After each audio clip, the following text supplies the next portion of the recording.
You're still muted. I know. So much happened right before the timer stopped, where I just started like yelping, basically. Why are you yelping? I might have slightly stabbed my eye with mascara. And then I didn't, and so I yelped as it moved out of the way. Life is hard. Let's see. Life is hard. Life is hard. Which folder is this stuff in? First of all, just my assets. We don't have a folder for it yet. Okay.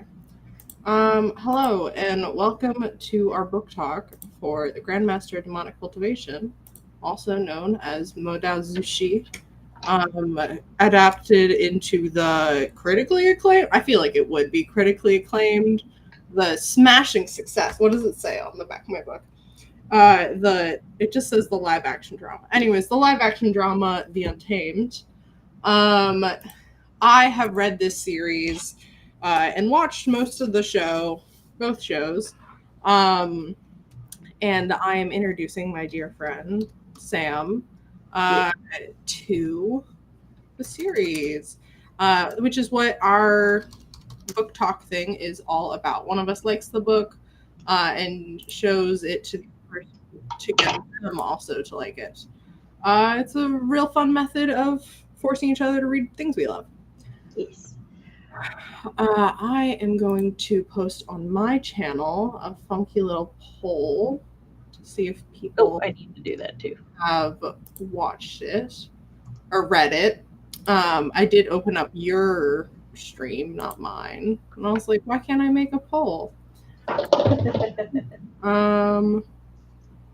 Start a poll. Ask the question.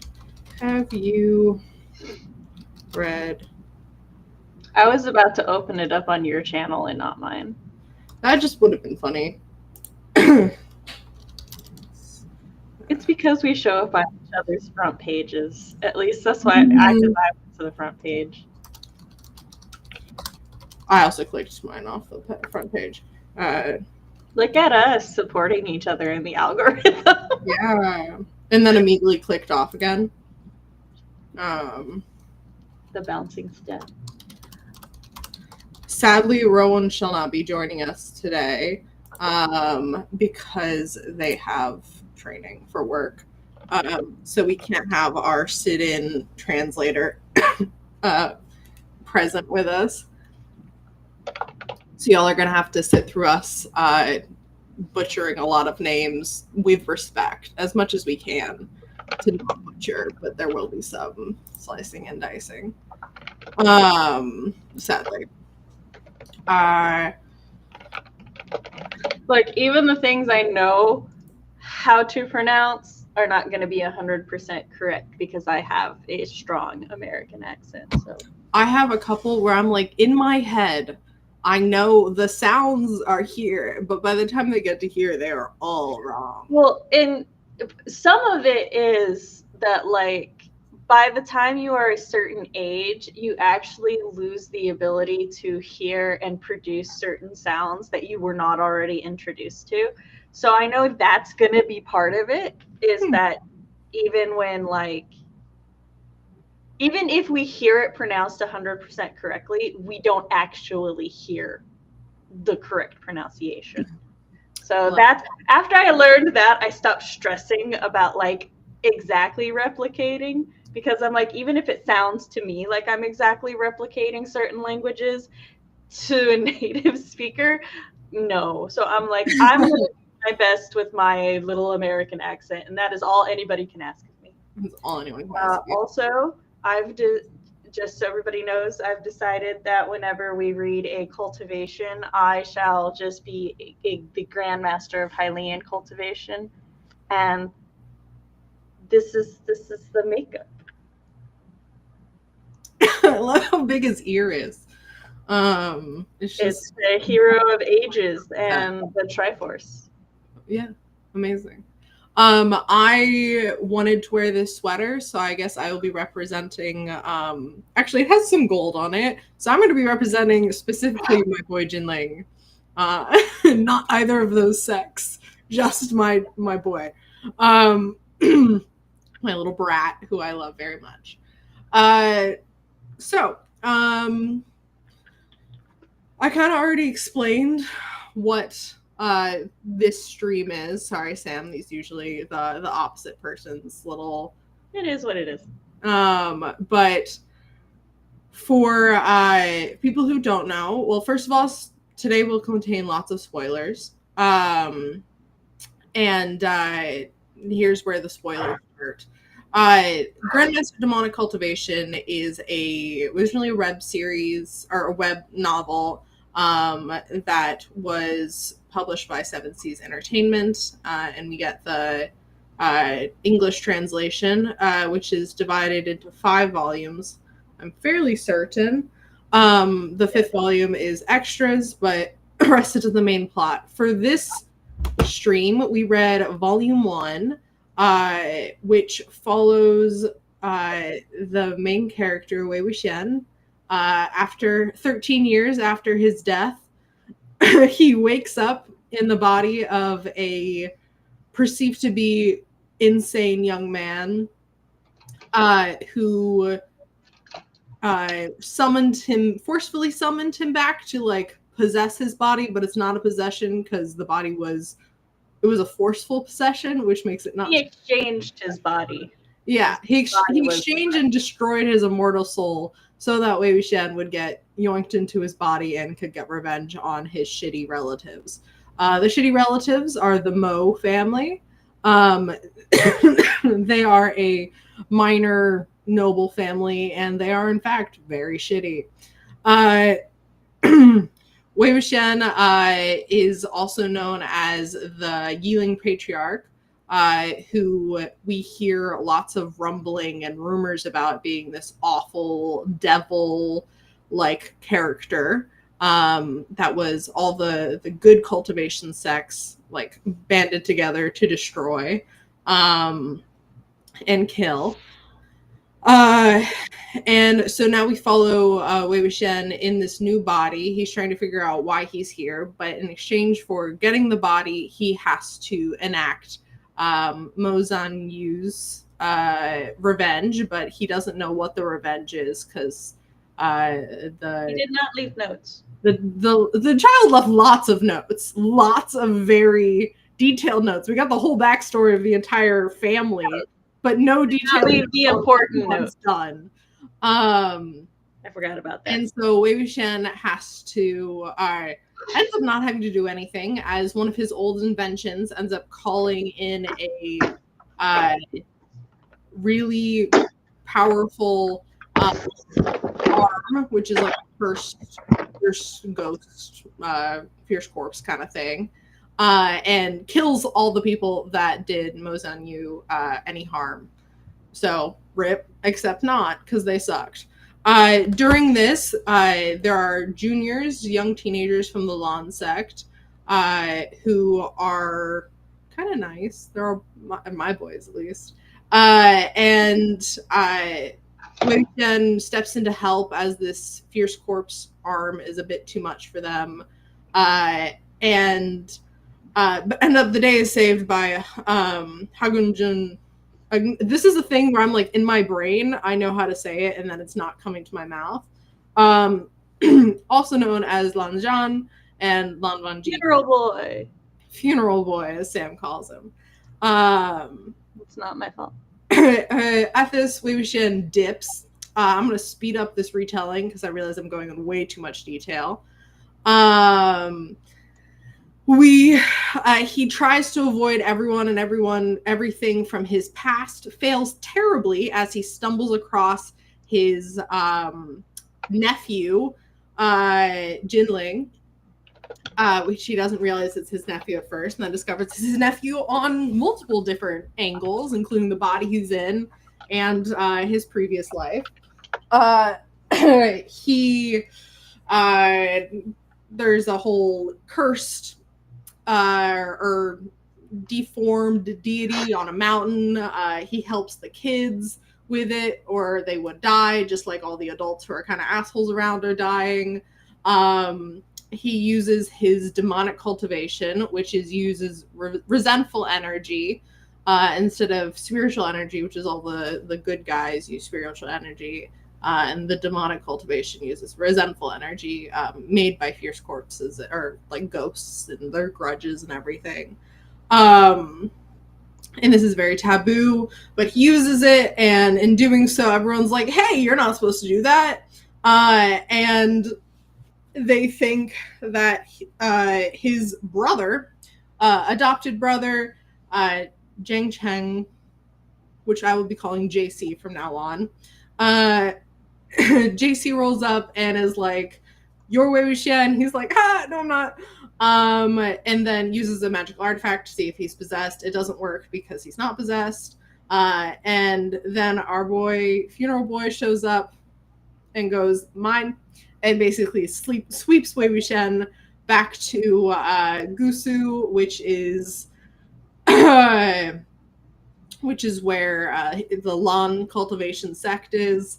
Then the arm causes trouble, and they have to go on. They're trying to go hunt down all the other body pieces and try and figure out who belongs to and who caused this much resentful energy. Meanwhile, Wei Wuxian is pretending to be Mo Zanyu, who was a well-known crazy cut sleeve. So a guy who likes guys, a gay person, and is trying to get Lanzhan to throw him away in disgust, like let him go free. So he's definitely that's the only reason he's hitting on Lanzhan, no other reasons whatsoever. And is, okay, sorry, I kept seeing an animation in the bottom corner of my screen, and it was hey, you should restart your computer animation. I'm like, no, I'm in the middle of something. We'll do that later. Let's not do that right now. Hopefully it doesn't force restart. It shouldn't. And is hitting on him, crawling to bed, spying on him when he's naked. This sounds very creepy, but everyone's basically consenting to this because Lanzhan does not care. And he's like, wow, my person that I knew when I was 15 and I teased him a lot and he couldn't handle any of me or the mention of sex or gayness or me, is now so chill with this. I wonder why. What happened? And they're on a hunt to go figure out what's happening. He realizes that Lanzhan has known the entire time that it is weighing, and he's trying to get Lanzhan to say how he knew, and Lanzhan will not. He's like, nope. He's like, think about it. Which, that's the end of my summary, which brings me to what I'm going to struggle with this whole stream, is not spoiling things for you. Because I was like, oh, yeah, that'll be difficult. But it's still a whole book worth of knowledge. No. I don't know if I can say anything because every comment I have alludes to 8 different things because there are so many fucking layers to this book. Half of this book is exposition because they're setting up things, but what they're setting up, we don't get any of the payoff. But I know, and I can't explain things or make jokes. So I would like to say, if at all possible, people in chat, Leanne, hi, I'm glad you've read the book. Sharon, also hello. They're not popping up when I'm clicking on them. I clicked on it at the same time. Exactly. Book 5 is an eye-opener. Please do not give away things, if at all possible, past book 1, if you remember. I'm to the point where I'm going to ask Sam, can you close the chat just in case anyone does? And I will be very good and responsible in opening up chat when things do pop up, because I would hate to have things spoiled for you. And with just realize. Yeah, just so chat knows, CB is familiar enough with like how very little information I need to figure anything out. Like literally, I'm stressed by Sharon. No hate to Sharon. Love that you're commenting. Going book 5 was a bit of an eye opener. I'm like, no, don't say anything. You'll give her too many hints. Like book 5, you pretty sure are extras. So I'm assuming. Yeah, but they're still. Anyways, It's okay. That's like I was there was a night when CB and I were sitting in chat and I was commenting while I read, and I was mildly frustrated because I'm like, I've got all these pieces to solve what's going on in this town, but I don't know enough about Chinese folklore to actually figure it out. And then I got mad at myself because I was like, oh, it's a monkey paw situation. Of course it is. Yeah. So yeah. I have also a bit of a cold, so if I'm coughing during this, I'm dying. So, Sam, yes. Overall, what did you think of the Grandmaster of Demonic Cultivation? Oh, I thoroughly enjoyed it. I was able to enjoy it more than I could Scum Villain, because there's not question. Yeah. The things in this book, hold on. The things in Scum Villain that I found questionable don't exist in this one. So I wholeheartedly agree. I love this book. It was my first introduction to Danmei and honestly kind of web comics and web novels and like Asian live action TV. It was a big intro drug for me. Definitely opened my eyes to a whole world of media. Whole new world. Sharon goes, I was surprised at how well they managed to stick to the books, The Untamed. Yeah, it's really impressive what they were able to do to get around the censorship laws, especially with live action in China, which are pretty tight. And I wrote a paper in college on this series and the different adaptations, which I will probably do a live reading of when we get to volume 5, because I know for a fact there's spoilers in it.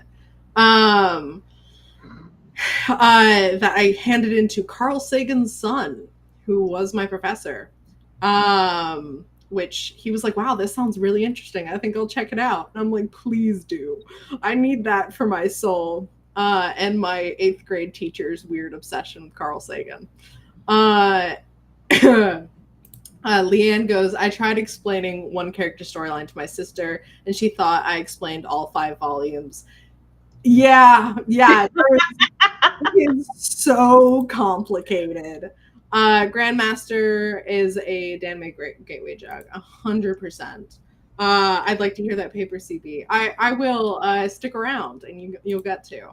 Yeah, this is her pick for the next 4 months. So yeah, probably. And then after that, I know what we're gonna do. We're not doing Heaven's Official Blessing. That is 8 books. I haven't gotten through Heaven's Official Blessing. I know everything, like all the spoilers and stuff. I got really far, but my library didn't have the last book, so I didn't read it. So I have my books through January picked out. Okay, well, I have my books through the next 4 months plus 3 more. So 5. No, I'm just saying. So it's perfectly fine if you plan your things out. I'm showing restraint by only planning for January. I know. So yeah, thoughts from you before I interrupt more. I greatly enjoyed this book. I am sad that my favorite character disappeared throughout half the book. The fact that I am sure so many more realistic characters. I will say I am sure that I was assured she will return and she will gain a gender at some point, apparently, because she is just referred to as it. And that is one of your favorite characters, because this sounds really concerning. I love that donkey, and I love the bond that Wei and the donkey. Oh, it's phenomenal. Leanne, we will. Okay, for you, we'll do 1 book of Heaven's Official Blessing. We'll do the first one. It is a good book. I love that donkey as well. I forgot how active she is in the plot in the first book. I'm like, oh my god, she's making shit happen. She's there. They were tag teaming and everything. She was defending him, and then he got his boyfriend back, and she's gone. And I'm like, I want to see an edit of doing I Need a Hero, and it's like Wei Ying being in distress, and then you think it's gonna be Lan Zhan, and it's just the fucking donkey, Little Apple coming in. I am deeply concerned about what happened between Xingqiang and Wei, because they seemed like they had a really good brotherhood. Yeah. And now Xingqiang, he doesn't hate him to the point where I think he'll genuinely kill him. Like, I think he's like tortured and killed all the others before because he knew they were not him. But now that his brother is... I forgot, like, I knew in the back of my mind that he tortured and killed a bunch of other demonic cultivators, but, like, my brain, like, didn't quite remember that all the way. The fact that he tortured and killed a bunch of other people, and they were probably bad people, because demonic cultivators are usually pieces of shit. Wei Ying, although the founder, is the exception. Storm. Yeah, but, like, with his brother back, he's just sort of pissed at him for something, and he just wants him to like show remorse and stuff. And I'm like, what the fuck did you do? Yeah, it's a really good. I have ideas and theories, but okay, I'm going to catch up on chat, and then we can do your ideas and theories, because I'd love to hear them. I want to know everyone's favorite character, and if it's not the donkey, I'll see if you're correct or not. Okay, what is everyone's favorite character? Type that while I catch up on chat. Okay. Leanne asks, what version of the story did I experience first? So, I first stumbled across the horribly translated comic version to the point where I didn't understand what was going on. I got up through... Wait. For clarity... Was this a horribly fan translated? Yes, horribly fan translated. Like totally, like, and I appreciate every single fan translator out there. Credits to that one person who got me into this whole thing in general. Sam, is your chat closed? Make sure it's closed. It's closed! I will show you what my screen looks like. For chat again, Sam has not read the rest, but it's fine. So I read up through the goddess arc, and I think Lan Zhan showed up, and I was like, okay, I'm here for it, for the pictures, but I don't know what's happening. Oh, good.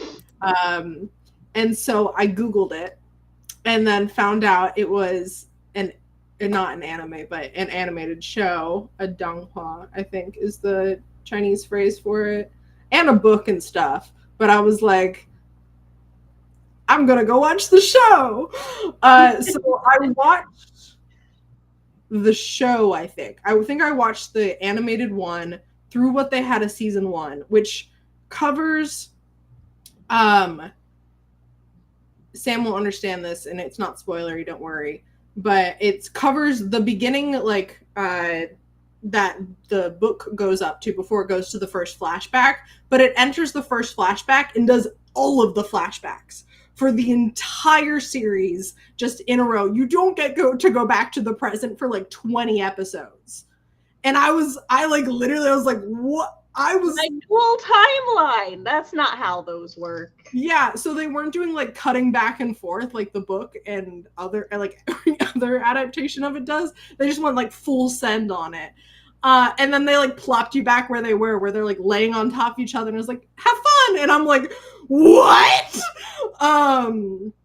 So, and I don't think, yeah, and that was my first thing, and I was like, okay, I can't do this. I need more information. I can't just end it there. The season 2 wasn't out, so I think some time passed, And then Rowan and I became friends when I picked Rowan up from like in town at our college, and it was raining and I had a car.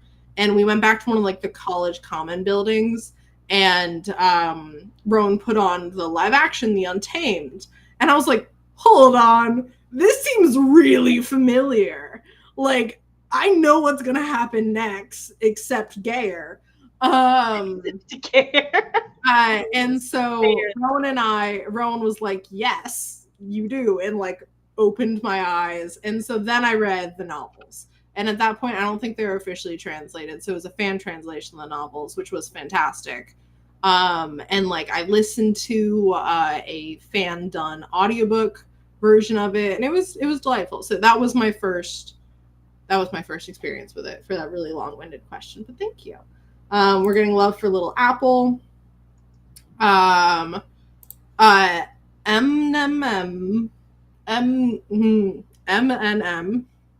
Mafusa. We're just gonna call them Mafusa. Mafusa. It is also my first anime, and Wei Wuxian is my favorite. I really love his character overall. Same. I adore him with all of my being. It's funny. Wei is my second favorite, but I feel so much more maternal instinct for Funeral Boy. Oh, I thought you were going to say Wei was your second after the donkey. And I'm like... Oh, no, he is my second after the donkey. I did state that. But you feel more maternal instincts for Lanjan. Yeah. He owns my heart. Both of them do. But Jingling is becoming a like really hot contender though. Yeah. For number 3. Wei has his mental health issues and viewpoints on a lot. I relate to him a lot. In a way, I'm like, oh, you sweet summer child, come towards the light. It gets better. Wei Wuxian. Okay. Wei. But I love him so much because also the way his brain works and like processes things gets so ADHD, and I'm like, I feel that. That might be why, like, while he's my favorite, I'm not like as, oh my poor baby, because like I relate to his brain a lot. I'm like, this man is just me as a teenager. I love him. Like, it's just great. So, but yeah. And then Lanjan, I am not my ideal man, but damn. Even the deep-rooted, especially like the deep-rooted denial. Nah, they don't like me. That's not. He's talking about sword. I've never thought that before. Okay.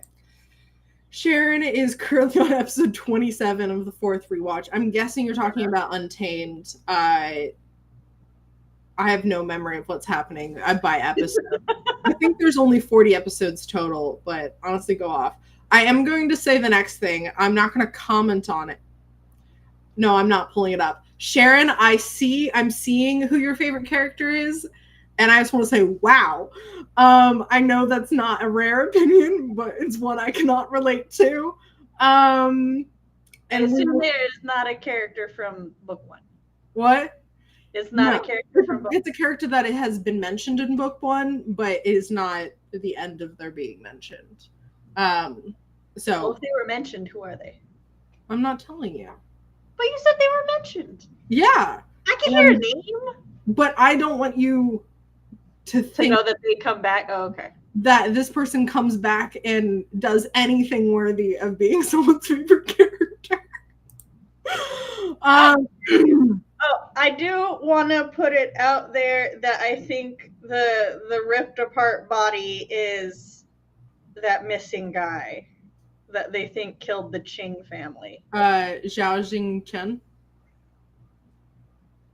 Perhaps. The guy. There were several names that were similar to that, all like in the same thing. The guy that sword cut up that Chang family. Yeah, I think it's him. Okay. Whether or not I'm wrong, we will see. But that's my current thought.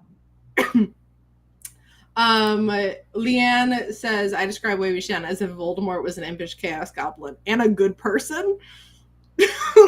And not a bitch. Not genocidal. he's viewed with the same level that Voldemort is, and probably post defeat. Because people are fucking insulting as hell to the Ailing Patriarch. Honestly, Wei Wuxian is very low-key coded. He is definitely a trickster.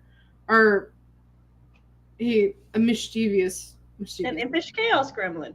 Yes. He's also, I don't know, some people don't like him, and I will defend him with my breath. And like my hackles are rising.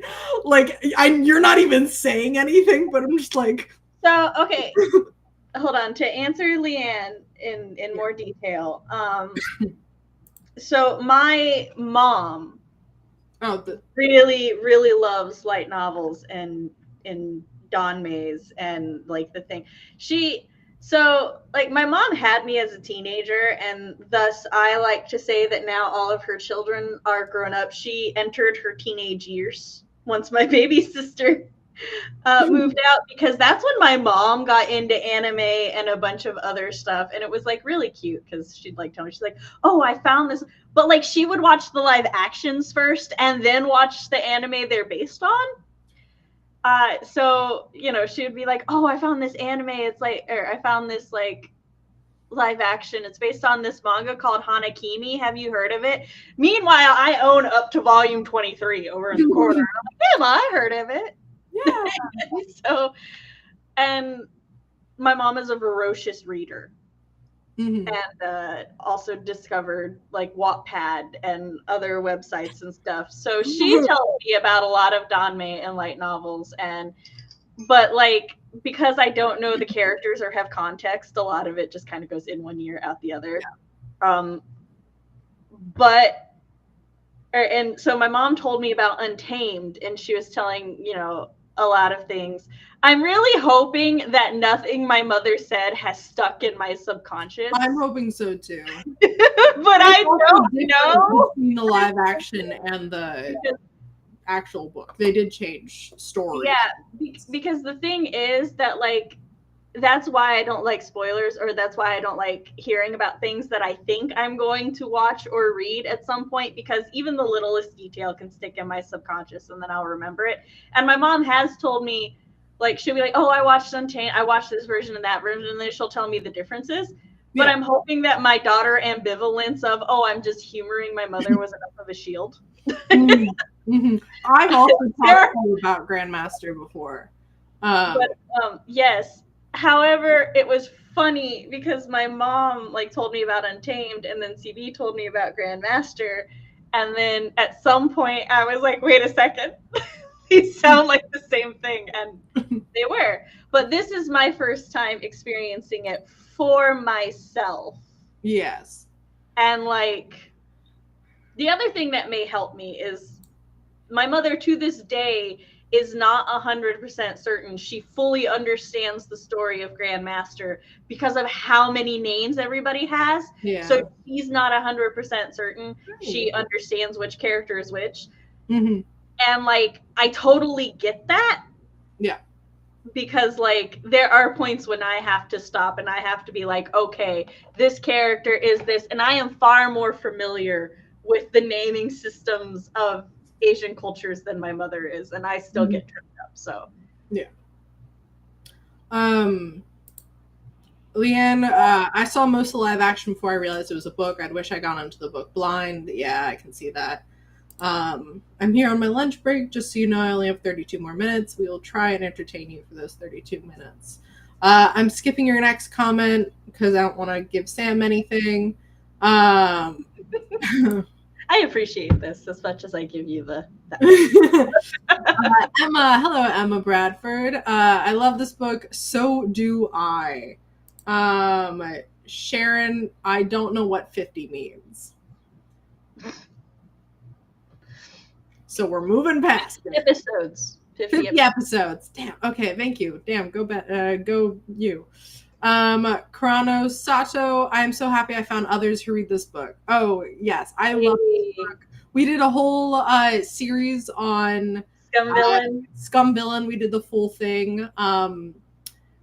This is just for, I know we have some new people popping in. I put in the YouTube tags, I like tagged out the stream with all of their names and everything. So I think that's why we have so many people. So for anybody trickling in now, this is a monthly discussion that we do where in the first half of the month, CB picks a book that she's read, but I've never read, and that she enjoys, and we talk about it. The second half of the month is my pick. That's how it is for the moment, and we hope it continues to be that way. Bro, with my migraine yesterday, I was like, I don't know if I'm going to be able to do this, but I did. The migraine went away, so we're good. I was talking a lot this morning, and I was like, ooh, I hope I can talk. But like below is linked, or below should be linked, both our playlist and our sheet. Yes, for, and our sheet for what books we read. Track of all of the books that we've read, and in a separate tab there are the series.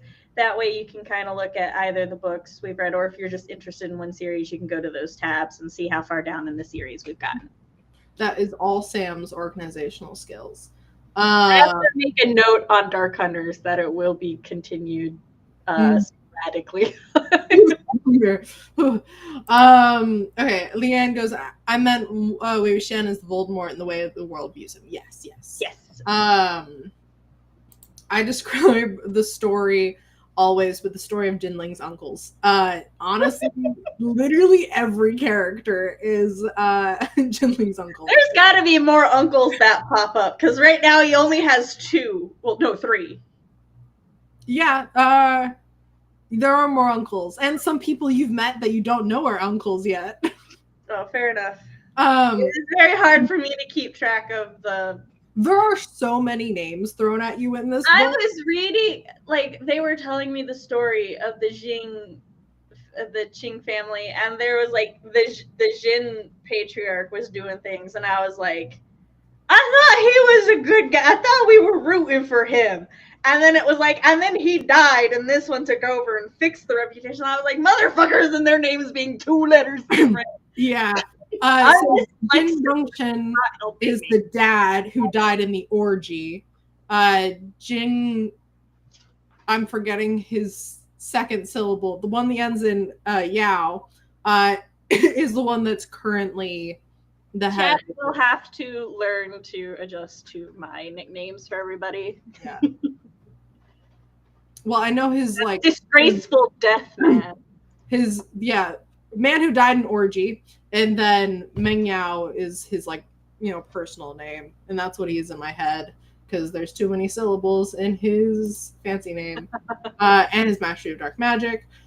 Sharon says, I'm 61 and my third daughter got me into all this stuff. Nice, as they should. Leanne goes, have you seen Wicked? I could write an essay on the parallels between Wei Wuxian and Alpha, you should. I would read it. I know like most of the soundtrack because I had a friend who really loved the Wicked soundtrack, but I've never actually read it. When you get to volume 1 of Heaven's Official's Blessing, please do a comparison of the MXTX red-black aesthetic. It's so good. I've watched people reacting to the show and the book, and I've thought, am I the only one who wasn't confused by this? Oh, I was so confused by the whole entirety of the plot.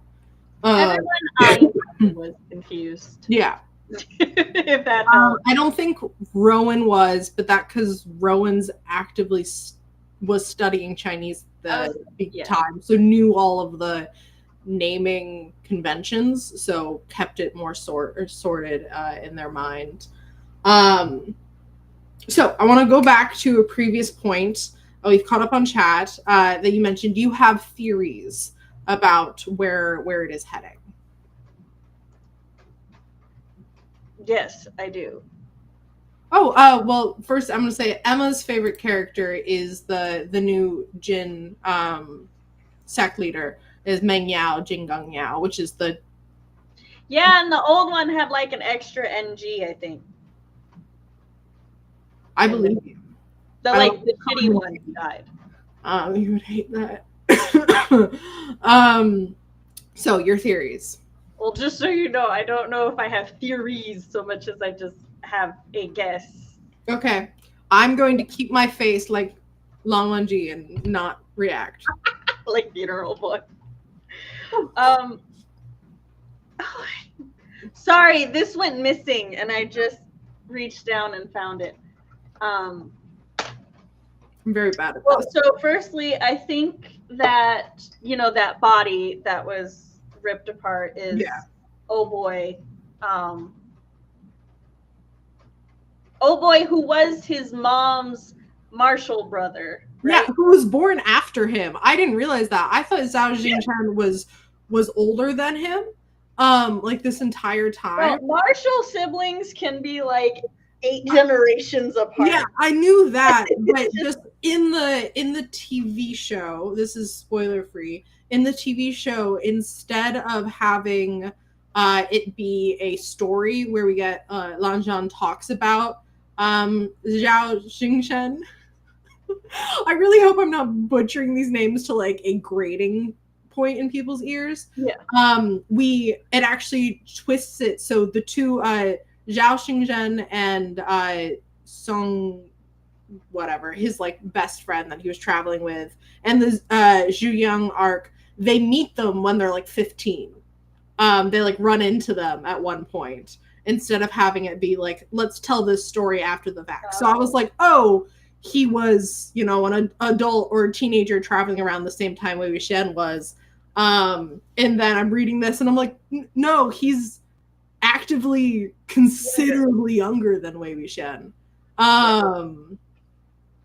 If he was like 17 10 years ago, then which was after Wei Wuxian has died. So Wei Wuxian was like 22 when he died, so he would have been like 25 at that point. So when he was 17, and I was like, oh, okay, that's just clicked a lot of stuff in my brain that didn't make sense, or that like I thought knew, and then it was like, haha, no, you don't. So that was fun. So you think the dismember's body is Zhao Xingchen? I do.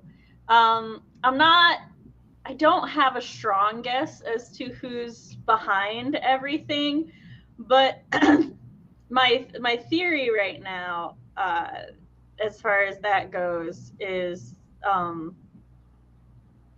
honestly, I still think that Ni, the guy with the stone fortress, I don't trust him. Yeah. Like, I think he could have more to do with it than we think, but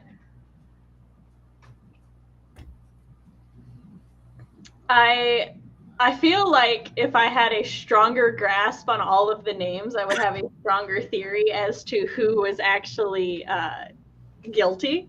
Yeah. No, I definitely, because of the way that the Qing patriarch was killed, I don't think it's old boy who went missing. I think it's the guy he gave his eyes to. Oh, Sung Yan. Yeah, I think maybe he did it in some weird, twisted, affectionate revenge for the guy who went missing, and the guy who went missing is ripped apart. Okay.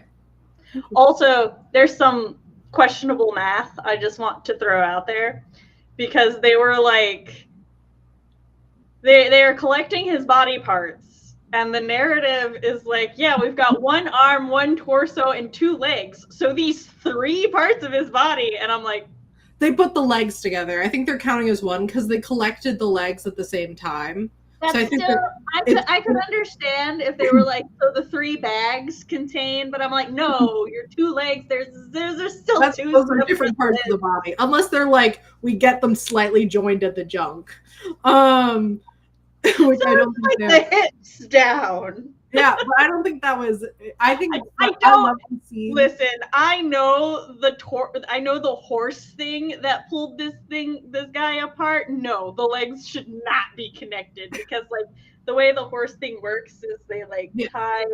Although normally they don't put it on the head, so I just assumed that was decapitated separately. But because the idea is that it pulls you apart at your sockets, so Also, the casual gruesome violence of these torture things that I'm like, I know enough about history to know that these were very real things used, and I'm like, I love the scene where it's the torso and the like fabrics move slightly and Wei Ying's like tapping it like, wow, this guy has some nice muscles. And Lun Zhan's like, stop it. Are you getting jealous of a dead body? he is. A dismembered dead body. I did. Part of me did wonder for like a moment. I was like, it would be fucked up if like this was actually Wen Ning's body, and the secondary corpse that came back was like Wen Ning just really needed to come back, so he like created his own second body, and that's why the soul's not returning. But no, they just like gave him an acupuncture migraine, so he's permanent brain fog, and I'm not okay with that. My boy Wen Ning, the first time I read the scene where the nails are removed from the brain, I was like, oh, and now I'm like, oh, that must feel so good afterwards. I was like, could somebody do, when I have a migraine, can somebody like go and remove the pins? I know. That would be great. My hot, not actually romantic interest, but I probably have a little bit of a crush on, because how could you not? Please remove the ornate nails from my head. In the Untamed, they made Zhao Xingchen the same age as Wei Wuxian. Okay. Leanne likes that they got to meet in the show.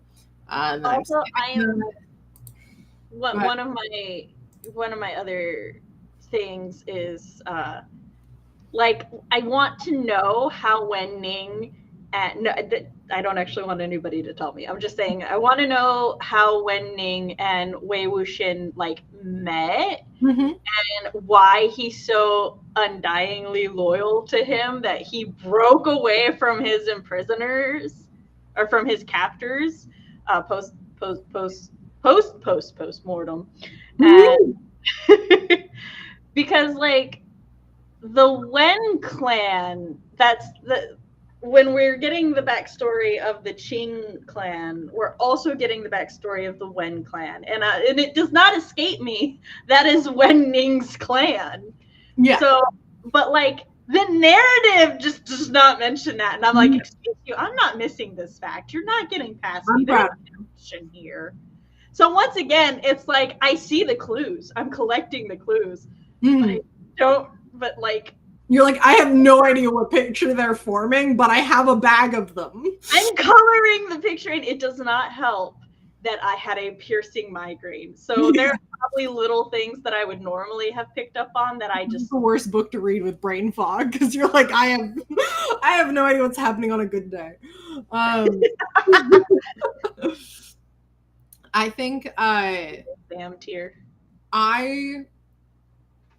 Even after watching what I did of the show and then reading it, I didn't know what was going on, because I was having so much trouble connecting the images of people I had to their names. Especially at this time, I mentioned on Whip Wednesday that I didn't know the naming convention of like having the same first name, like the first like name that appears in the name, like the surnames, and that just fucked me up so bad. I will say, and we've discussed it before, that I definitely have an advantage on you over that, because I came into it already knowing that, because that is also a thing in Korea. There's a lot of cultural similarities in the languages and the language conventions between Chinese and Korean because of war things in history. War things. I don't want to like gloss over it, because I don't want to be disrespectful, but also don't want to linger, because that's not what. Because all of history, yes. I also I'm not confident enough in my knowledge of that, but I do know that, and that's why like sometimes when I read manhwa and stuff from Korea, the little translator notes, they'll be like, oh, this name uses the Chinese character for. I always appreciate those notes. I love translator notes, and I was surprised about how little there were in this book. I think they're all at the back, so I Yeah. haven't read any because I know there's spoilers at the back. Mhm. But yeah, so like going into it, I was already aware of certain things. Like I knew that not only would I need to ignore not ignore clan names, but when assigning an identity to certain characters, I'm like, I don't pay attention to clan names. And if they share the first syllable with somebody else in their first name, I'm like, okay, they're siblings. I believe so. Or like related somehow. I also, because my uncle really loved wuxia film growing up, I was semi-familiar with the caste system. I just really like media growing up, and that's it. Like not anime, just like a couple movies. My grandma and my mom like watching historical anything, so that also, like through period dramas and stuff, I was like very familiar with how a lot of this stuff happened anyway. So I do have the advantage there, but even with those advantages, because of the names and my dyslexia, I think that evens the playing fields a little bit. I support your idea that you mentioned the other day of making a chart. If you go in our book talk, it says Grandmaster Project. I haven't started it yet, but I will. I support you. Anna says Jealous Lanvanji is the second best one after the drunk one. There's a lot of crossover there. And Lanjan is a jealous boy. What'd you think of the drinking scene? Oh, it was my favorite. I'm glad that nobody actually took advantage of anybody else. Yes. And also, so when I read a book and we don't get a character's perspective, sometimes I assign my own narrative to their perspective, as you know. And I love Drunk Funeral Boy because he validated my narrative perspective of his internal thoughts. I was like, yes, he is exactly the way I thought he was. There is one of the very selfish reasons for enjoying that scene, and also it's just very nice to see him being so like open and honest about his feelings, because like I know there are several layers of reasons why he can't be, or why he feels he can't be. I like that his being open and honest is barely different from his but with what he's saying is barely different from his just normal talking. Like he doesn't lie because lying is prohibited in the Cloud Recesses. And just in general, I like him being able to relax, and I think it is so funny. Like I don't usually love drunk scenes, but I love these drunk scenes. I like the next day when he's like, "What did I do?" Yeah. Also, nothing. What did I do? And he's like trying, and he's like, "But what did I do?" Because he's like in a gay panic. Did I confess? That's what I need to know. Because the first thing he sees when he wakes up is his crush like wrapped around him, and they're both his crush. Also, the fact that Wei Ying, first thing he wakes up, he goes bye to his own top. He's like, gotta toss this, and then like is ruffling with Lan Zhan's, and I'm like, so what is your rationale? Like, I wish someone and the character that would sit him down and have this conversation, you haven't met yet. Just sit him down and be like, what was your plan here? Like, his plan was really obvious. He knows you're not Mo Zhanyu, which is what you've been using as an excuse to be gay with him. You both know that. Started with him as a kid too. Yeah, he was like that as a kid. Also, him being like, yes, I love being Mo Zhanyu. I can like do whatever I want now and act so recklessly. And then we get before, and he's acting so similar. See, this is why I understand him, because I did that shit too when I thought I was straight. It's just the reaction of the other people are motivation enough to just do when you have no shame to speak of. Yeah. The things you will do just to fuck with other people is astronomical. Oh, I love and him. so like I understood him. I knew he was like, motherfucker, paralyze me, will you? Yeah. And, like, I love them so much. I love. He's seen him naked before, like Yeah. but like both ways. So, Yeah. and I think Wei takes for granted, like I genuinely think that he just kind of constantly forgets he's in somebody else's body, because which that's the other thing I like is that like makes Grandmaster like toward the complete top of other like resurrection isekais or whatever. The question of whose body and what happened to their soul is answered immediately. Yeah. This body was consensually given, and that it is now Wei's body to do with what it is. Yeah.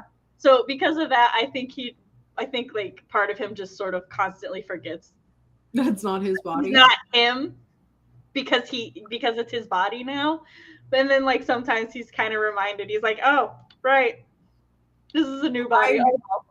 I need for the record, I literally just bit my tongue not to say something. Like I was like, oh yeah, and I was like, no. I only know the first part of the story. I know, but anyways, yeah, I think that's really interesting. I also think it's interesting between the different adaptations, the perception of the before body and the after body. Is like they use the same actor in the live action, and he does a fantastic job. And he wears a mask instead of the makeup, and then he's just like wearing the mask around when people aren't, so people don't immediately go, wait a minute. And there's absolutely no explanation given why the bodies look the same. None. At least not that I remember. Anyone can correct me if I'm wrong on that. And then in the animated, it's like a hair difference. And same with the comic. But then you have the text, and they're different bodies. But you also have it swayed by Wei Wuxian's perception of himself and the fact that he's a fucking, like, Shen Shinshu is a terrible narrator. Wei Ying is worse, because I think he's... I've already lying to himself half the time. He's lying to us, and he's not remembering. His memory's so bad, which I relate to, where he's misremembering shit. Oh, I've figured that out. Yeah, I'm like, boy, you're our source of information, and we can't trust what you're saying.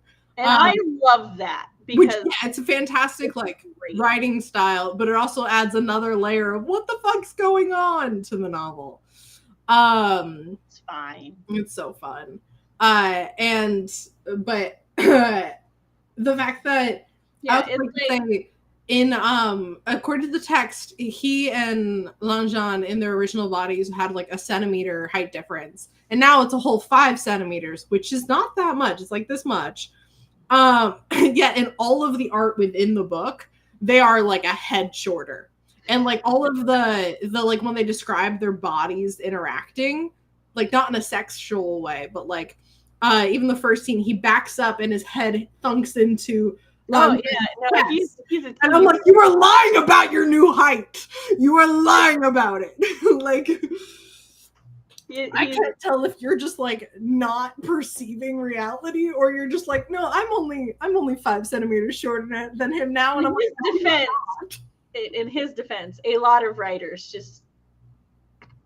I say this as a writer. A lot of writers just don't actually understand number to height difference, and therefore no one should ever use numbers. Yeah, everybody should just use comparative. Like better anyway. So but I like to add it in as another instance of him just being like not there was something you reminded me of something that I had wanted to say. Is it the one time he used the yin tally versus the 2 in the next page? Because you texted me about that. Oh no, that wasn't it. Although I will say that like Yeah, that did. Hold on, let me. I'm confused about that too. I think I remember an explanation for it, but I'm not sure if I'm like trying to twist what I remember to match that weird setup, or Okay, if it was just so a typo or something. so one, yeah, just so chat knows what we're talking about. I'm reading the thing, and as people may or may not know, I very much pick up on small details and I remember them, and I'm also very logistics oriented. When I read, I cannot turn it off. There is no such thing as turning the brain off to just enjoy things. And you know what? This is how I enjoy things. Yeah. But I'm reading it, and they're like impressing upon you how horrifying the power of the Tiger Tally talisman is. And they're like, oh, he only ever used it once after he created it. And then less than it now in my e-reader it was 2 pages, but literally I'm looking at it and it's like here it says once and here it says twice. Yeah, it's like probably it's less than a page apart. And then it's like the Tiger Tally was only ever used twice. And then it lists the 2 instances. And I'm like, this is another instance of the math not mathing. It alludes to the 2 instances, but it doesn't say what happened. It said one was during the Sunshot campaign, one was afterwards. Yeah. And I think I know what was the afterwards, and I'm excited to get to that point to see if can apply the logic that my brain's applying to it to the sentences. Make them make sense. I will say like the big part, like let me tell you, I've read enough unreliable narrators. I never trust a narrator in the first place. Yeah. Like I just don't. Omniscient third person perspective, I still don't trust that motherfucker. So I didn't trust Wei Wuxian's perception, especially since he's thrown into a body where he's being given most of the information through a written account and everything. So I'm already like, everything's already questionable, right? Yeah. And I'm like, okay. But especially then when he first meets Ning, is it Ninling? Nephew boy. Jinling, thank you. Yes. You were saying Ning Ying, which is the like girl from Grandmaster, or not Grandmaster, Scum Villain. My bad. Yeah, when he first meets our nephew boy, Jinling, and he's sitting there and he's like, oh, this is Mo's like this is this current body's nephew and stuff. And then he's like telling you how he thinks they're related and stuff. And then he's like, oh, well, what about your dad? And then, Big Brother shows up. And then that's when he realizes that, like, oh, he misunderstood the family tree. And I'm like, motherfucker, I'm having a hard enough time keeping up. You can't be confused too. One of us has to know what's going on. It's clearly not going to be you. So now I have to be the one to be reliable here. So like that right there, I already knew. I was like, okay. And then that's also when we get the first like hint that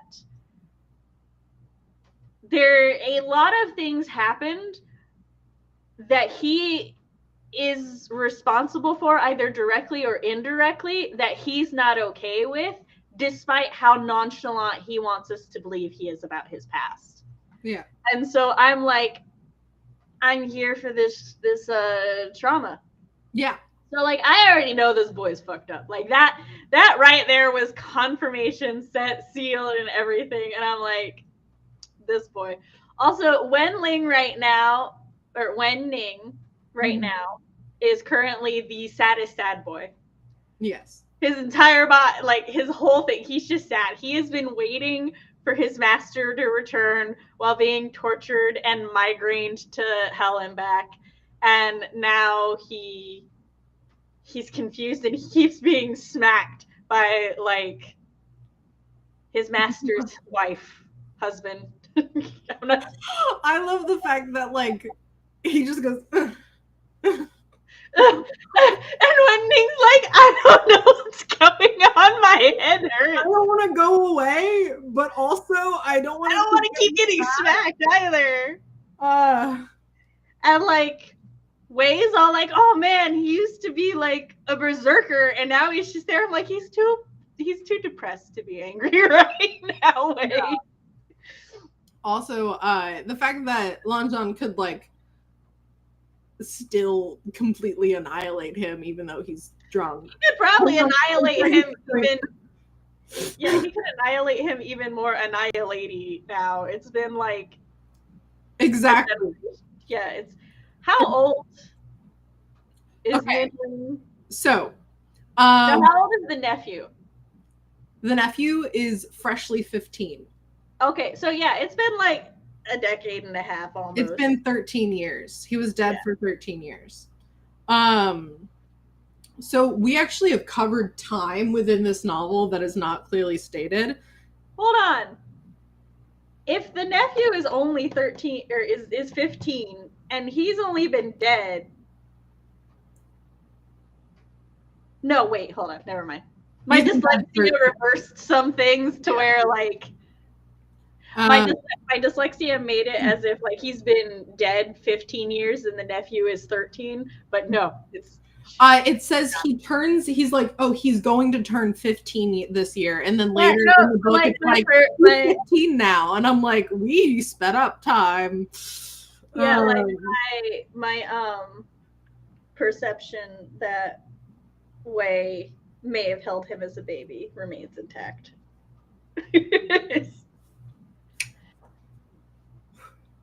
That was just for me. All the commentary that I wanted to say. Just release. I have my own images and stuff that I think happened and that make this sad, and they're probably not as sad as what really happened. So, like part of me is like the saddest thing I can think of that could happen is if like this whatever killed Jinling's parents or Jinling's parents, whatever killed Jinling's parents. Happened like the night or close to when he was born, and like why he lives is because Wei like carried him out freshly or whatever, and I'm like, that would be some tragic shit. That would be tragic, especially if it was Wen Ning who killed them in a berserky rage. But yes, I think I'm doing a really good job. You are.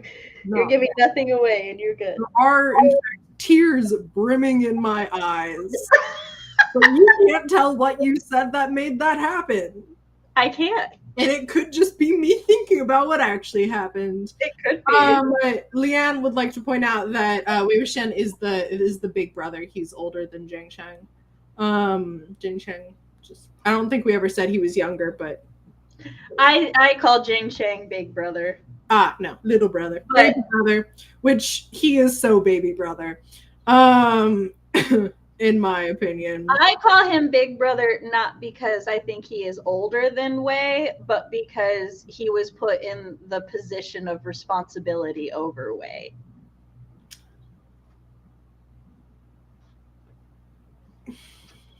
In book 1, that is like... Yeah, he is the clan heir, and Wei Wuxian is the senior cult, or the, they call him the chief cultivator in this, which I fucking hate. It's I think it's just the senior... Yeah, he's the number 1 cultivator of their sect. Yeah, which is crazy because he is 15.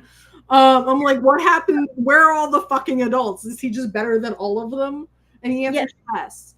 No, he invents his own cultivation path and a bunch of... He's the top disciple. No, the reason I say he's put in a position of responsibility over Wei is just because it feels like it's one of those relationships where the middle child is so much more responsible than the eldest child that it's like, keep your brother out of trouble.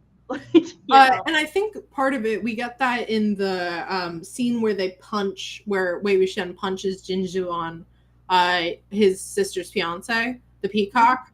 And JC saying after, like, if you didn't do it, I would have. If JC would have, that would have created a problem between the it would have. But Wei Ying has that allowance and knows that and will take the punishment kind of so that, like, justice can be served, but JC wouldn't get in trouble. Yeah, which I used to do for my sister. Like, I've told you that before. Yeah. I don't... There were certain things I was allowed to do that my sisters weren't allowed to do just because of our age differences. And when my mom would be like, who did this? And my sister would be like, it was Sam. And I'm like, Sam, did you? And I'm like, yeah. She's like, do you even know what you did? And I'm like, something. What was it? And then she'd say it. And I'm like, yeah, no, that was totally me. And because my mother prioritized teaching us to cover for each other and take care of each other as siblings, over honesty, she like she didn't, but briefly it was also the dog thing, where he was forced/told to give away his dogs because he was afraid of them, which was a really and that he became had that be a scene. It was so cute, and that he became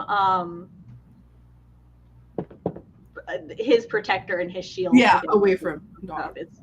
Wait, and then he uses a dog against him. I know, rude motherfucker. I think it's interesting how, and I wonder if it's slightly colored by Wei Ying being the POV character most of the time, where his fear of dogs is like, haha, he's afraid of dogs, but then he's like actively terrified and has good reason to be afraid of dogs. So I'm like, the way I read it, I never read it as a haha funny thing. Okay. I always read it as like, no, he's in genuine terror and fear. Like, he can't even control his body and stuff. And every time it brings it up, I feel like the narrative wants you to sort of perceive that Wei wants it to be seen as kind of comical, but he can't because his terror is so genuine, and because every time he sees a dog, it trauma triggers. Yeah. So and he gets flashbacks of like literally being mauled and stuff. Yeah. So it's like, I think go ahead. Hold on. I want to say it's one of those things where I really appreciate the author's technique for layers in the narrative, because like you can tell Wei does not want it to be taken seriously, but it is a very serious thing. So and it alludes back to a time, or references back to a time that was was super serious. Another thing about that, I think, is the animated show, and I think also the live action, they play it off as jokes. You know how in the animated, when like something turns goofy, like the art style becomes more like comical. I think that happens in the anime. Yeah, that's one of those things where the change in medium like changes certain things. Yeah. Anna goes, JC is the youngest of all, Yan Li is older, and Wei Wuxian is in the middle. But since JC is clan leader or heir plus Wei Wuxian, it was dead for 13 years, he comes across as older. Yeah. And yeah. Well, again, I want to be clear. I did forget that the sister was older. No, I am basing everything off of their past ages, because like Wei Wuxian's age is now kind of like it's that, and like the way he interacts with Xiang and Lan, it's identical, like the dynamics and stuff. Yeah. So the number ages don't particularly make much sense, although it is a little interesting seeing how like he is literally the same like mentally as he was, so he's like still 22 and 15. You're seeing him at 15. I like that's just something I want to point. We're missing between where our flashback leaves off 7 years before. No. Okay. Wei now in the present is mentally 22, right? he died at 22. It mentions him being semi-aware during those 13 years. Okay, so he's vaguely 22 at the moment. He's vaguely early 20s, probably. And he's expecting the other two to also mentally be where he was. But they have 13 years of growth and like emotions and stuff to deal with. So it's very interesting to see that dynamic and him like coming to terms with that, like first realizing it and then coming to terms with it, because he's like, you know, and we see it most with Funeral Boy. I don't think who he interacts with the most, but he sees how he's like matured and basically like grown, and he's all like, I can't fluster him the same way anymore, and damn it, that's not fair. And I'm like, I feel that way. I feel that. My husband also no longer flusters as easy as when we were in our early 20s. It's rude. So like, and then also we get a little bit of a glimpse of it with Xiang when he's interrogating him, and he's just sort of like tired a bit, and he's like, of course you wouldn't admit to anything, and he's just sort of like, he's angry, but in a like, it's in a controlled angry way of, I think he understands that way is still in that younger mentality, and so he's like trying to figure out what the appropriate approach and amount of anger is for the situation. Also during that scene, I think Wei Ying is still not willing to admit who he actually is to Jason. He's trying so hard to be like, no, it's not me. And his brother's like, you can lie to everyone else, but come on, I'm your brother. Fucking tell me the truth. They both know that JC knows, but Wei Ying will not admit it. And therefore, he's not confessing to who he is. And JC's taking it, you're not confessing to what happened. And let me tell you, I was very heartbroken that scene ended the way that it did, because I was like, no, there might have been a breakthrough, little nephew, I love you, but damn it. I love little nephew. Meanwhile, little nephew's like, ha, I outsmarted my uncle to free my other uncle, who is also my dead uncle, and also blank with my uncle. I also like my uncle's all bark. He ain't gonna do shit to me. It's fine. Yeah, I like that they made that clear, because it's like kind of concerning the amount of threatened physical violence, especially knowing that physical violence as a punishment is normal in this world. Okay, look, honestly, as somebody whose aunts and uncles threatened to like abuse them, but like I also knew that they would never ever actually lay a hand on me.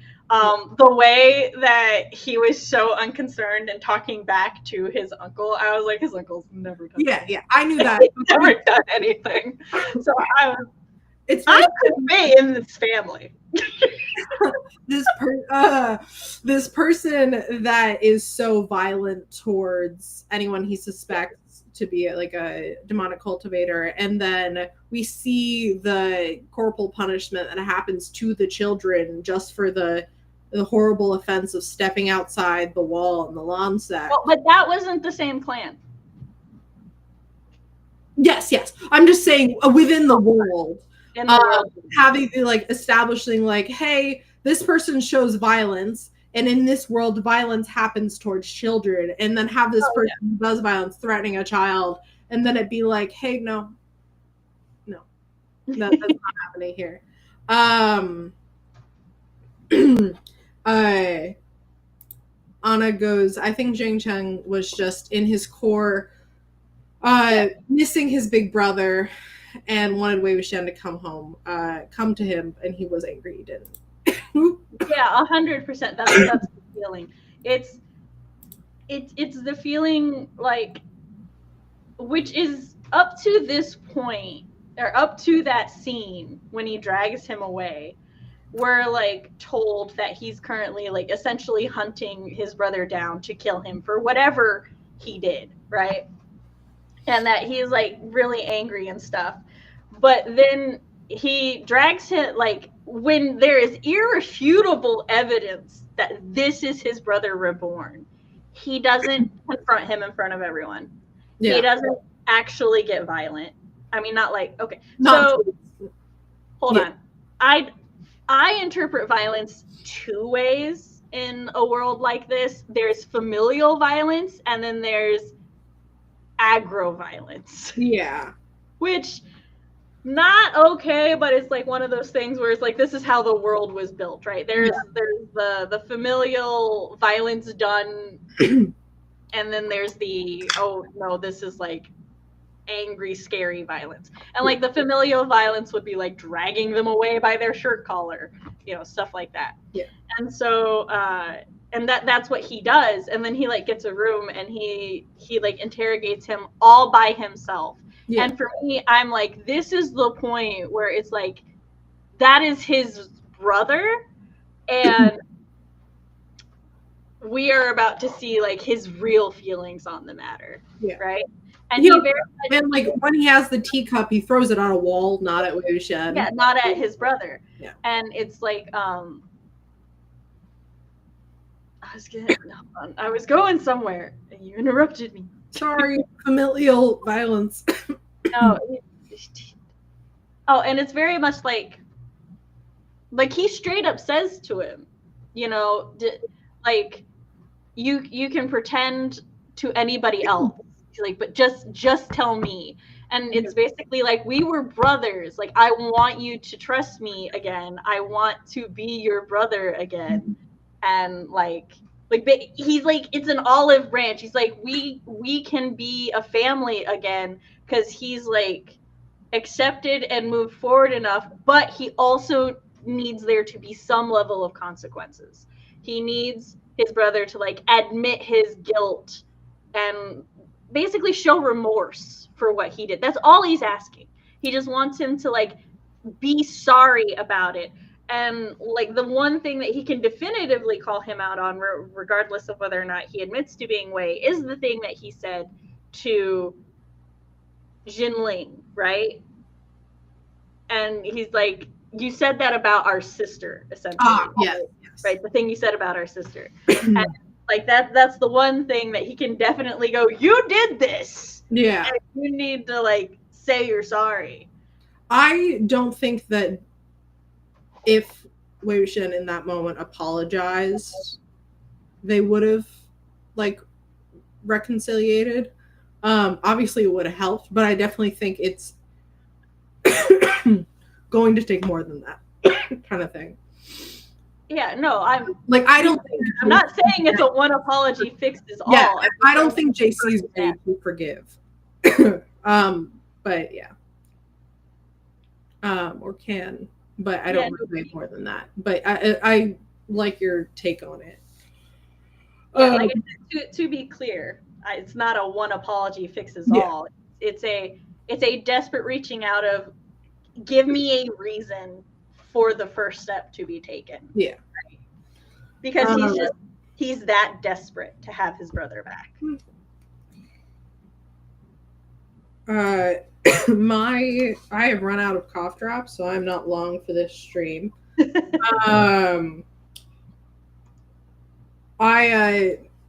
Glancing through my notes, I stopped taking notes on the book this far in because I was like, this is all in my head. I have been having these thoughts for so long. I wish we got more information on his time as a wandering ghost, because he like references it but we don't get anything more than that. I like when the little Lons show up, the juniors. He's like, these kids were either toddlers or not born yet, like, even though they're seniors, like, were there when I died. They weren't there, so let me help them out. And I'm like, I love the absolute lack of like dislike or anything. And then looking at the kids, be like, wow, someone raised them so nice and well. Such good little sprouts. And I'm like, okay,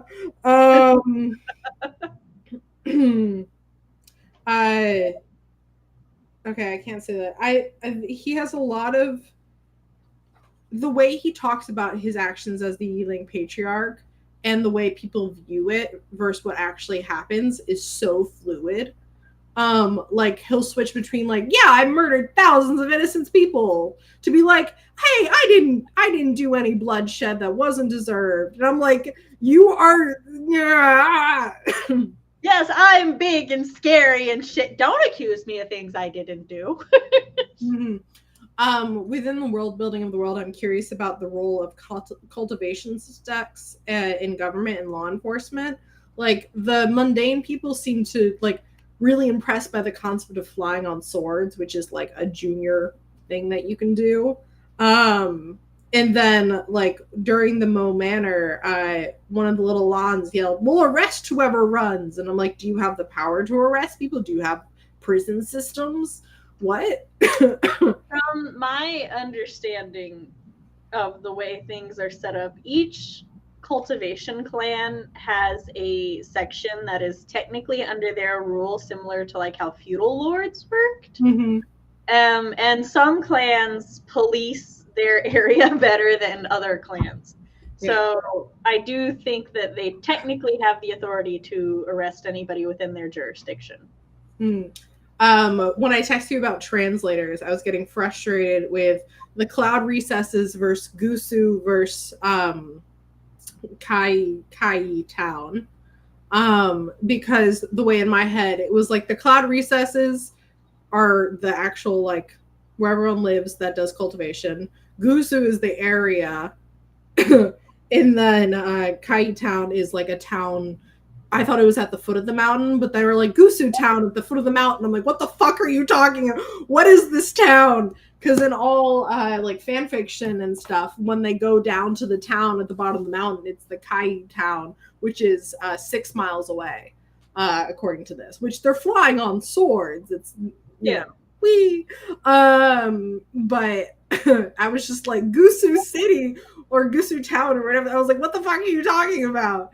So I'm like, maybe that like the cloud recess is where they study and live, but maybe like the members of the families who have disciples study in the sect, or like non-cultivator but still lawn people are just in Gusu. The way I understood it, right, we've got like a mountain, and in the top of the mountain is the academy, which is the cloud recess, right? Recesses, yeah. Yeah, recesses. And then farther down is the residential area, and the residential area is like a suburb to Gusu Town where the bars and everything are. So basically, Wei is like playing hooky, like breaking out of a boarding school. Yeah. Go party in the town at the foot of the mountain. For me, the cloud recess. Go ahead. Yeah, like just the name Cloud Recesses makes me think it's like high up in the mountain. Yeah. And then like you said, flying swords, it's a very junior skill. So then they just fly down the mountain. And I do think that people like the sex government is up in the cloud recesses.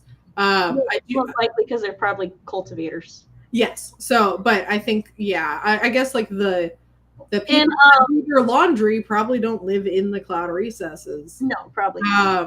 And then the thing that made me die a little is, which is so dramatic. I'm being so dramatic here.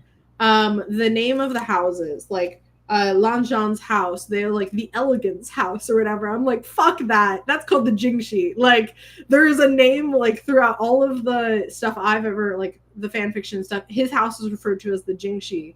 And then this, it's like the Elegance house. And I'm like, I realize that's probably the translation, but it seems really weird here because my brain is like, I don't know. I just did not like that. I'm like, you keep some things the same and then you're changing others. I'm like, this is one of the things, like, that's a title, not a, like, it felt more like it should be a proper noun. And like kept the same.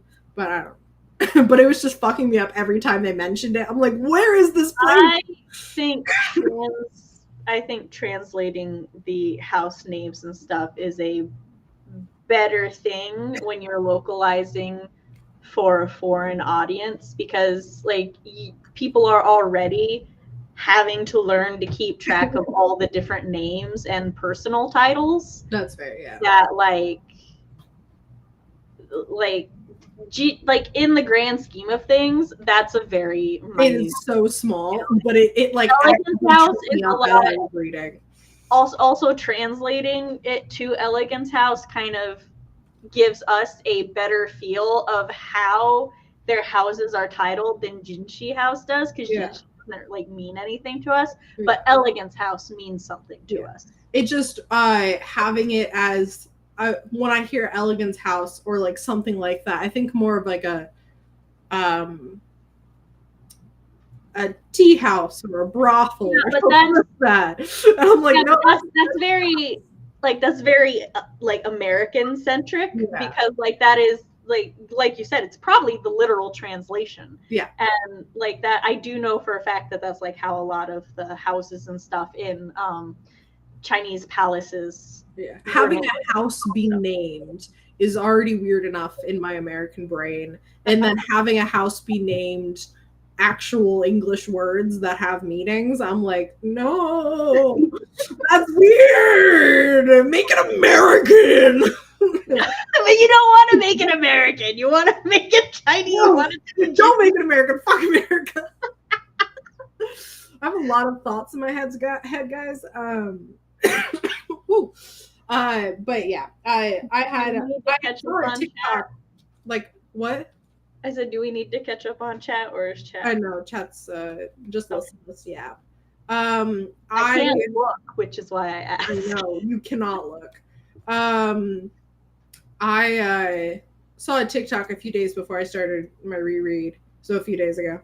And it was someone being like, the translation for Grandmaster and Heaven's Official Blessing is so terrible.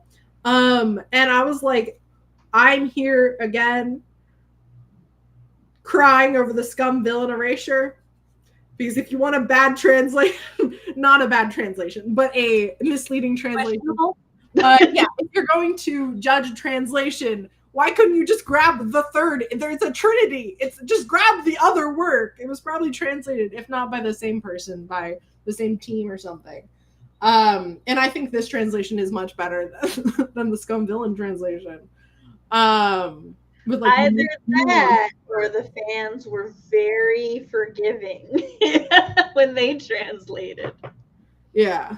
Rowan, can Rowan read Chinese? We should ask. We should get Rowan a copy of it, of Scum Villain in Chinese, and see their take. Huh? Majored it in college, or minored in it, or double major. I don't know. I think so.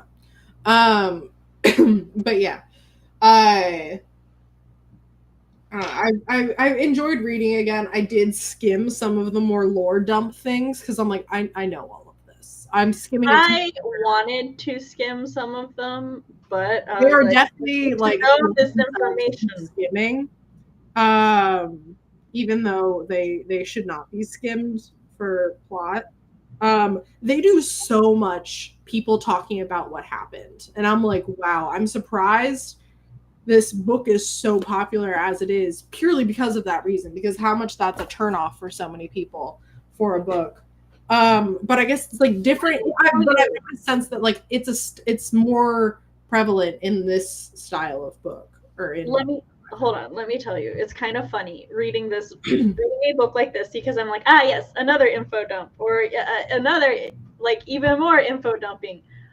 But it also goes to show that like what the writing community perceives as what readers want or readers are okay with, does not necessarily actually align with what readers want. It aligns with what writers want as readers, but these are not actually the same. No.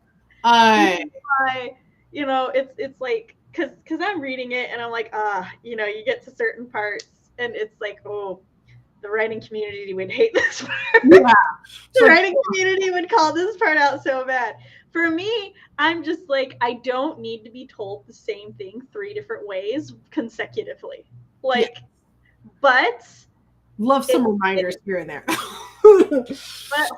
but like, I also think it's fine in a way, because they'll say it one way and then I'm like, you know what, this even if and this happened a couple times, whereas it would say something and I didn't fully get it, but then the second way they said it, I'd be like, oh, okay, I get you now. So I'm like, you know what, it's fine. They do commentary. It more.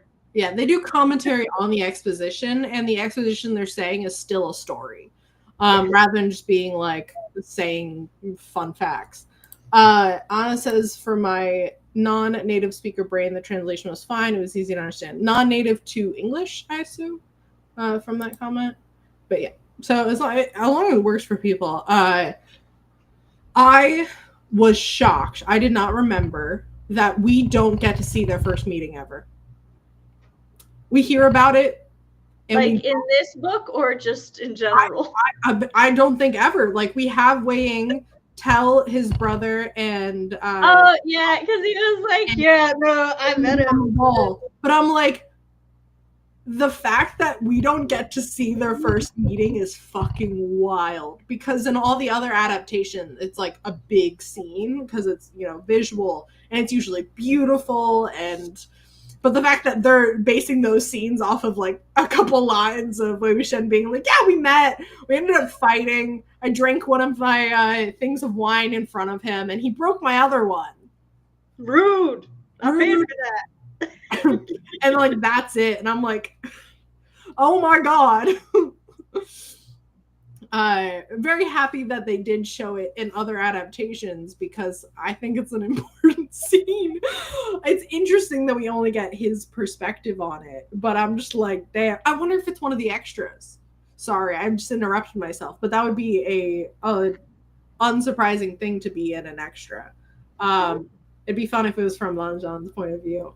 Anyway, I want scenes from Funeral Boy's point of view. Nothing from him. To be validated that I am translating his thoughts correctly. We jump over to Jin Ling more than we jump over to fucking Lan Zhan. I think we had one scene from his point of view, maybe. I don't think so. I think we got one of like, he's probably thinking this, and I'm like, and what is he actually thinking? I know, right?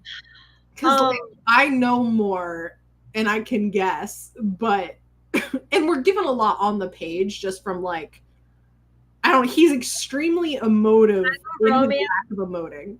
I'm a romance reader and he is extremely romance hero coded, and therefore I am confident I understand all of his thoughts just from this book alone. And then it's hilarious for Wei Ying being nothing.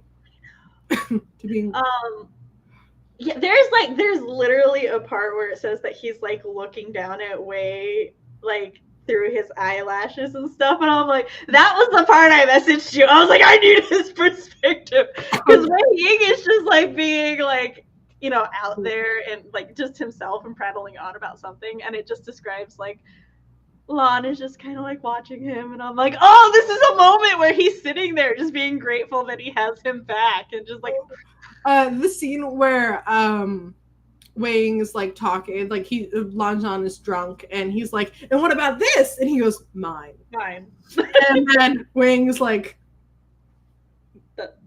no, it's the sword. It's the sword. And then, oh, it's the sword on my back. And then him being like, look, I'm moving with the sword around the room and his eyes are tracking me.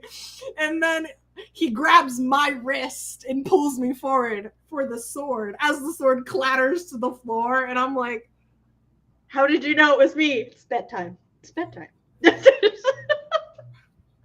I love you, but you are so dumb. And I love that. Yeah. Do you have anything else to say? Because I'm going to wrap it up because my lungs are dying. They have magic pouches, I'm convinced. Yeah, they have that like it's the pouch. I'm convinced the pouches are yay big. They are. And I called them Zelda pouches. They're I forget the term for it, but it's like a common thing in these novels, like in cultivation novels. And so I'm like, oh yeah, they're bigger on the inside pouches, like a classic. Yes, a bag of holding. Anna goes, he's so oblivious, it is painful sometimes, haha. It really is. Yeah. Also, I need everybody to know I don't particularly prefer slow burns. I don't want to say I dislike them or that I don't like them because I will take romance at any speed. Yeah. But I I like slow burns. I know you do. Painfully so. My biggest gripe with this book, and I love this book, but something that frustrates me to no end, that apparently doesn't frustrate anyone else in the fandom because I cannot find fan fiction for it, is the fact that Lan Zhan figures it out immediately. Like, immediately. And I love that. It's so romantic.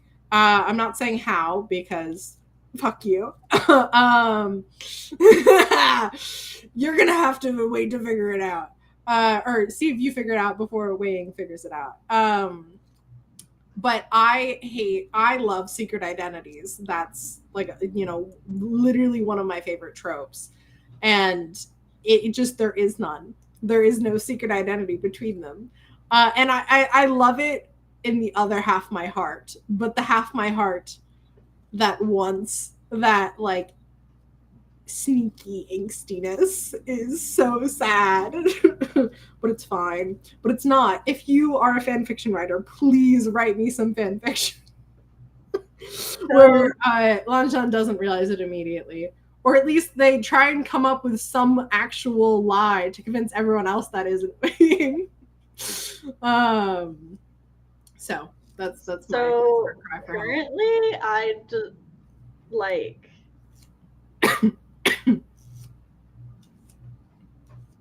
so my thought was either it was the flute, but if he figured, because I don't remember when I read that scene, I don't remember like how quickly he, like, I'm not 100% certain on how immediate is, because that was like their first meeting, right?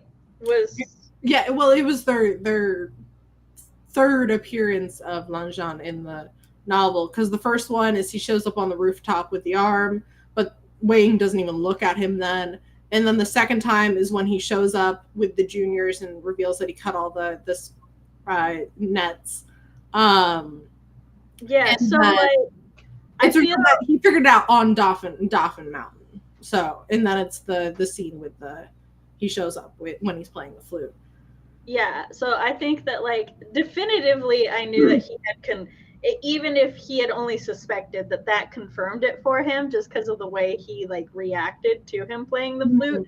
But otherwise, I just assumed he figured it out because of the way acted, just like his mannerisms and his thing.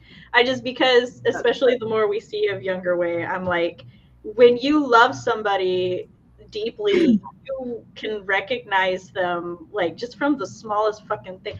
I can find my husband in a crowd based on just his shoulders or his hair, and like his hair changes quite frequently because of his hair texture, depending on like the humidity and everything. And there's just like, my father can find my mother at the zoo, and he says he can track her by her scent, and he can find her anywhere in a crowd. And like, the algorithm gave me a few videos where it was like people filming their significant other, like just in public, just passing them. And it's so fascinating and weird, where you can see like their entire body language and everything just change as they like realize their pet. This one guy, he's like looking down at his phone, and he goes to take a call, and the call's like on the side. It's like there's absolutely no way he could have actually seen his wife.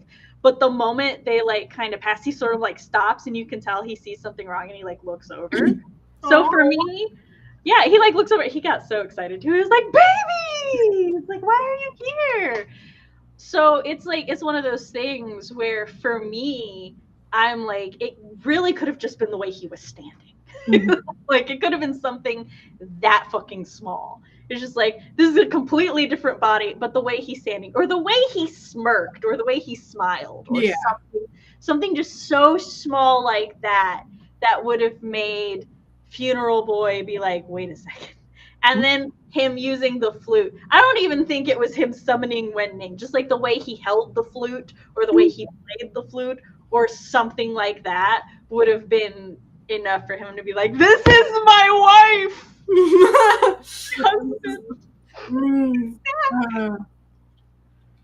There's so many jokes I want to make that I can't, but it's fine. So yeah. Excited to read the second one? I am. I was actually very disappointed when it ended last night. I was like, excuse you. Yeah. This is rude. I'm happy that we got the first drunk scene during this book. I think that was nice. Yeah, because you read it all online, so you have no idea where the books actually end. I have no idea. No, that's not true. I did, when I read it from my paper, I did read them again. Like the book. But do you remember where each book ends? No. Okay. I was surprised we got this far. I was like, shit, we have multiple parts of the body. And then I remember we have to do the entire like other half of the story that's being told, which is the past. And I was like, oh, never mind. That makes sense. I love the dual timelines. Books left. I hate dual timelines. I fucking love dual timelines so much. Like, I'm always it's fine because I think I hate the dual timelines because I know what's coming in the past. Oh, okay. Well, I just meant in general, I love dual timelines. Yes, it's very interesting. And I also enjoyed it here. I do like. I was in the past for a while, and I was like, "Do I get back to the present in this book?" Like, I'm fine, but also just curious. We're in the middle of something. Book one is. But also, I wanted out there that I'm going to endeavor to try to remember all of my theories or the random guesses that I have so that I can share them with chat, because some of them will probably be right and some of them will be very wrong, and I'm okay being wrong. You can just make a little like Milanote thing.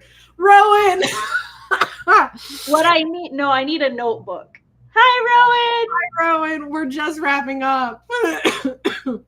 Maybe it'll be in my Grandmaster Milanote. Yeah. Project. I told Rowan that Rowan has to watch the whole stream and leave a million comments to everything we say. Yes, please do, Rowan. Because it's funny that way. But you have to leave them on my channel. Yes, that's what I was gonna say. Leave them on Sam's channel. Spoilers. But if you're on Sam's channel, don't. I have complete control of the chat for the whole stream. And Sam closed the chat on her side. So that we can say spoilery comments and opinions in the chat without spoilering Sam. She's lucky that I love and trust her so much, because I have not actually had the urge to click on chat, but I am also not used to having no control. I will. Thank you, Rowan. Yeah, leave all the comments on CB's channel, and CB will screenshot the ones I'm allowed to see. Yes. Awesome. Sam, would you like to reveal to the public what we're doing for the second half this month? Yes. After all of my horny romances scandalizing CB, I decided to give her a break, and we shall be reading An Enchantment of Ravens, which is easily one of my favorite Fae novels now. Ooh. Literally last night I decided I was going to bring back Queen of Twilight and work on my Fae script again. Well, cool. So it's also a shorter book than the other novels that I've been picking. This is also a standalone. So okay. I actually think my next couple of picks are standalones. Don't quote me on that, though. Okay. I'm checking. We do have video elements of you saying it. But that one is sort of. Okay. But yes. So this was this is very pretty. Oh yeah, you should. I'll send you a picture of the full cover, because like it actually spans all the way to the back. Awesome, love a wraparound. Yeah, I gotta go to my stream. Where's the shuttle? I always like minimize the server information tab and then can't find the schedule. An Enchantment of Ravens we will be talking about on the 27th. So on the 26th. I've worked that week for the first time. So 28th. We will figure out and announce when an enchantment of ravens will be discussed. I got a job, guys. For 2 weeks. So inconvenient for me. I'm kidding. I'm really happy for her. Yeah, I'm dying from coughing. I have to go buy some more cough drops. On that note, thank you all for coming, participating in chat. If you were a lurker, if you're watching this on replay, hello. Shout out to Rowan, who's definitely watching this on the replay, right, Rowan? I hope you guys enjoyed. We'll see you Monday on Sam's channel. Sam's streaming. And then Wednesday will be with Wednesday, where we work on our novels, which are also gay if you're looking for gay people. We work on our projects. I'm doing short stories for my website right now. I'm doing my gay novel that has a similar-ish dynamic to Wangxian. These two. So cool. I see a lot of rye in Y. Which I didn't. I know his name is Wei, but they're almost spelled the same. I had to. Which I didn't realize as much until I thought about it. And I was like, oh, because I knew I was putting some of Lanzhan into Jason, but I did not realize I was putting Wei Wuxian into Rai. But I'm here for it. You know what? Bye, I guess. Thanks for watching.